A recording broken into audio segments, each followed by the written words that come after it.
नमस्कार। बीए द्वितीय वर्ष इतिहास द्वितीय प्रश्न पत्र इकाई द्वितीय के टॉपिक कुंभा की उपलब्धियों के संदर्भ में कुंभाकालीन चित्रकला एवं मूर्तिकला की चर्चा आज हम प्रस्तुत कर रहे हैं। महाराणा कुंभा का काल चित्रकला के विकास की दृष्टि से भी अत्यंत महत्वपूर्ण रहा था। वस्तुतः मेवाड़ में महाराणा कुंभा के पूर्व भी चित्रकला की परंपरा स्थापित हो चुकी थी। 11वीं सदी में समृद्ध पश्चिमी भारतीय चित्रकला शैली के प्रमुख केंद्र गुजरात, सपादलक्ष तथा मेवाड़ रहे थे। मेवाड़ में विक्रम संवत 1317 में सावंगपडिकम्मण सूत्रचूर्ण नामक जैन ग्रंथ की एक प्रति चित्रित की गई थी। इस चित्रित ग्रंथ की प्रति वर्तमान में बोस्टन संग्रहालय अमेरिका में संग्रहित है। महारावल तेज सिंह के राज्यकाल में आहाड़ में चित्रित उस प्रति में 6 चित्र हैं, लेकिन अधिकांश चित्र विकृत हो गए हैं। फिर भी तत्कालीन चित्रकला का प्रतिनिधित्व तो ये चित्र करते ही हैं। महाराणा कुंभा के काल में सुपास नाह्यचर्य ग्रंथ को चित्रित किया गया। इस ग्रंथ की प्रति विक्रम संवत 1480 में दिलवाड़ा नामक स्थान पर तैयार की गई थी। इस रचना में उपलब्ध 37 चित्रों में से 36 चित्र तो उक्त तिथि के ही हैं। एक चित्र का निर्माण बाद में किया गया था। इन चित्रों में रंगों का मिश्रण अपनी विशिष्टता लिए हुए है, साथ ही संपूर्ण चूर्ण का उपयोग भी पर्याप्त मात्रा में हुआ है। ये कुंभा के काल में पत्र चित्रों के साथ साथ भित्ति चित्रों की परंपरा भी रही थी। यद्यपि हमें भित्ति चित्रों के कोई नमूने तो प्राप्त नहीं है, तथापि साहित्यिक साक्ष्य से तत्कालीन समाज में भित्ति चित्रों के निर्माण की परंपरा की पुष्टि होती है। सोम सौभाग्य काव्य में आए हुए उल्लेख से संकेत मिलता है कि इस काल में श्रेष्ठियों के आवासीय गृह भित्ति चित्रों से समलंकृत रहते थे। कुंभा के महलों में भी कतिपय क्षीण रेखाएं उपलब्ध होती हैं। इन रेखाओं से आभास मिलता है कि उन महलों में किसी समय भित्ति चित्र वाला अलंकरण किया गया होगा। नृत्य रत्न कोश में आए हुए विवरण से स्पष्ट है कि जो विभिन्न नाट्यशालाएं थीं उनको भी भित्ति चित्रों से अलंकृत किया जाता था। इसी तरीके से चित्रकला के साथ साथ, जैसा मैं इस विषय को मैंने चुना है, मूर्तिकला भी कुंभा काल में उल्लेखनीय रूप से विकसित हुई थी। देवालय निर्माण के साथ साथ मूर्तियों का निर्माण भी होने लगा था। विगत व्याख्यान में हमने कुंभाकालीन मंदिर स्थापत्य की चर्चा 3 व्याख्यानों में की थी, जिसमें रणकपुर मंदिर की चर्चा के लिए अलग से एक व्याख्यान रखा था। तो जो रणकपुर मंदिर है उसमें मूर्तिकला के सहज ही दर्शन होते हैं। इस काल के जैन एवं हिंदू मंदिरों में हमें पर्याप्त मात्रा में प्रतिमाएं प्राप्त होती हैं। मंदिरों में उपलब्ध होने वाली प्रतिमाओं का विवरण कई प्रसंगों में मिलता है। इन प्रतिमाओं में से प्रथम वर्ग देव प्रतिमाओं का है, जिसमें हिंदू एवं जैनों के उपास्य देवता सम्मिलित हैं। ये देव प्रतिमाएं तत्कालीन धार्मिक भावनाओं का बोध कराती हैं। इनसे स्पष्ट है कि मेदपाट प्रदेश में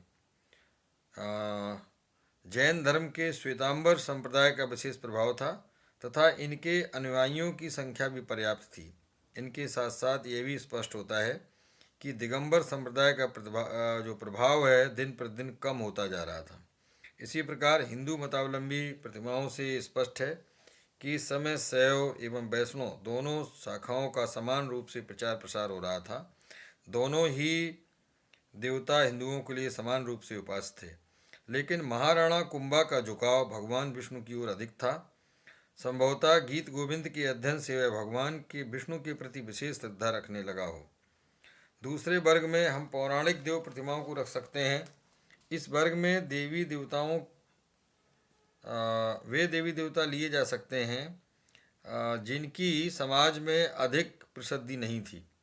अप्रसिद्ध देवताओं के साथ साथ यक्ष, किन्नर, गंधर्वों तथा व्यालों, सिंह व्याल और सर्प व्याल आदि की गणना भी इसी वर्ग में की जानी चाहिए। इन विभिन्न देवों की प्रतिमाएं रणकपुर जैन मंदिर में हैं, जैसा कि पहले मैंने बोला, तथा हिंदू देवी देवताओं की प्रतिमाएं विजय स्तंभ पर हैं। वस्तुतः सूत्रधार मंडन ने अपने देव मूर्ति प्रकरण ग्रंथ में अनेक हिंदू एवं जैन देवताओं का विवरण दिया है।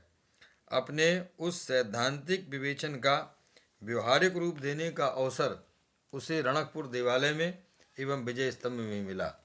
विजय स्तंभ तो वास्तव में हिंदू प्रतिमाओं का व्यवहारिक विश्वकोश जैसा प्रतीत होता है। इन प्रतिमाओं की एक विशेषता यह है कि इनमें प्रत्येक प्रतिमा के नीचे नाम उत्कीर्ण है। इस दृष्टि से प्रतिमाओं की पहचान में कोई उलझन नहीं होती।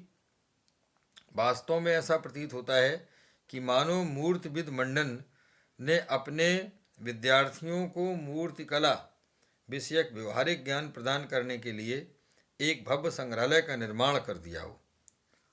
तीसरे वर्ग में वे प्रतिमाएं शामिल की जा सकती हैं जो सामान्य जनजीवन से संबंध रखती हैं। इनमें सामान्य जनजीवन में की जाने वाली क्रियाओं का अंकन किया जाता है, जिसमें कहीं युद्ध के दृश्य, कहीं संगीत मंडलियों के दृश्य, कहीं भोगासन आदि का अंकन होता है। इसके अतिरिक्त विभिन्न प्रकार की नायिकाओं एवं अप्सराओं का भी अंकन हुआ है। इन प्रतिमाओं के द्वारा तत्कालीन समाज में प्रचलित वेशभूषा एवं आभूषणों का ज्ञान प्राप्त होता है। जन सामान्य की विभिन्न अभिरुचियों का बोध होता है। विभिन्न वाद्य यंत्रों, संगीत यंत्रों के बारे में भी जानकारी मिलती है। चतुर्थ वर्ग में वे प्रतिमाएं आती हैं जो किसी न किसी धार्मिक आख्यान से संबंधित होती हैं। यथा जैन प्रतिमाओं में नेमिनाथ की बारात के दृश्य का अंकन हुआ है, जो नेमिनाथ के विवाह त्याग की आख्यायिका की ओर संकेत करता है। इसी प्रकार हिंदू प्रतिमाओं में सागर मंथन का दृश्य सुप्रसिद्ध देवासुर संग्राम आख्यायिका का स्मरण दिलाता है। इस प्रकार ये प्रतिमाएं समाज में प्रचलित विभिन्न आख्यानों की ओर संकेत करती हैं।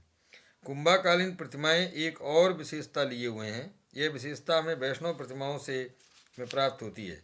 भगवान विष्णु के प्रसिद्ध 24 रूपों की प्रतिमाएं इस काल में स्थानक मुद्रा में बनाई जाती थीं। इन प्रतिमाओं का विवरण विस्तार से मिल सकता है। जो 24 रूप हैं वो जिनकी बनी है, उनमें जो आयुध हैं वो दक्षिणायुध क्रम से अगर लें तो केशव का आयुध शंख चक्र गदा पद्म दिखाई पड़ता है। नारायण का पद्म गदा चक्र शंख, माधव का चक्र शंख पद्म गदा, विष्णु का पद्म शंख चक्र गदा। इस तरीके से विभिन्न जो स्वरूप हैं विष्णु के 24 स्वरूप, उनमें विष्णु के साथ त्रिविक्रम है, मधुसूदन है, वामन है, श्रीधर है, ऋषिकेश है, पद्मनाभ है, दामोदर है, संकर्षण है, वासुदेव, प्रद्युम्न, अनिरुद्ध, पुरुषोत्तम, अद्योछत्र, नरसिंह, अच्युत, जनार्दन, उपेंद्र, हरि, श्री कृष्ण, गोविंद। तो गोविंद का भी जो आयुध है वो दक्षिणार्ध क्रम में गदा पद्म शंख चक्र लिए है। तो सभी के जो आयुध हैं वो दिखाए गए हैं।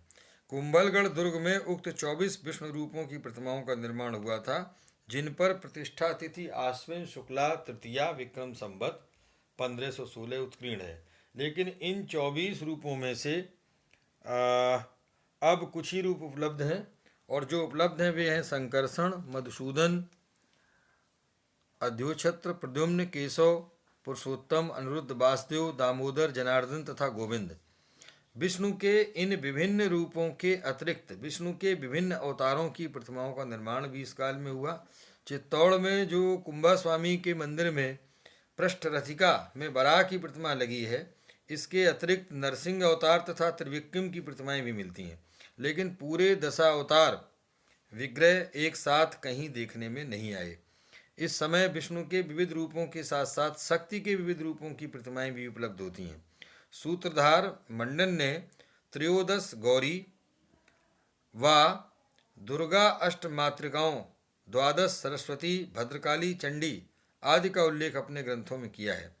कीर्ति स्तंभ पर हमें त्रिखंडा, तोतला, त्रिपुरा, लक्ष्मी, नंदा, क्षेमकरी, सरवती, महारंडा, ब्राह्मणी, सर्वमंगला, रेवती, हरिसिद्धि, लीला, सुलीला, लीलांगी, ललिता, लीलावती, उमा, पार्वती, गौरी, हिंगुला आदि देवियों की प्रतिमाएं उपलब्ध हैं। विक्रम संवत 1516 में कुंभलगढ़ में अष्टमात्रका विग्रह तैयार किए गए थे।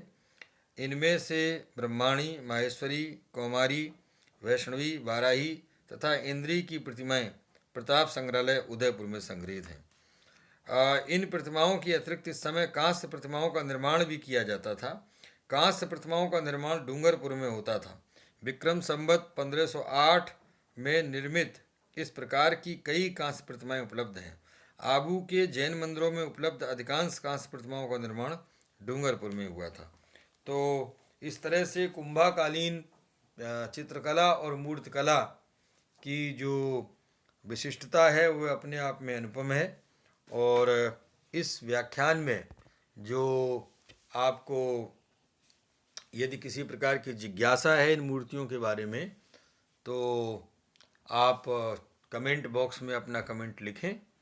और कुंभाकालीन चित्रकला और मूर्तिकला का दर्शन पर्यटन का विषय है। जब आप रणकपुर मंदिर या चित्तौड़गढ़ कभी पर्यटन में जाएं तो इन मूर्तियों का आप जो अनुपम सौंदर्य है उसको अनुभूत कर पाएंगे।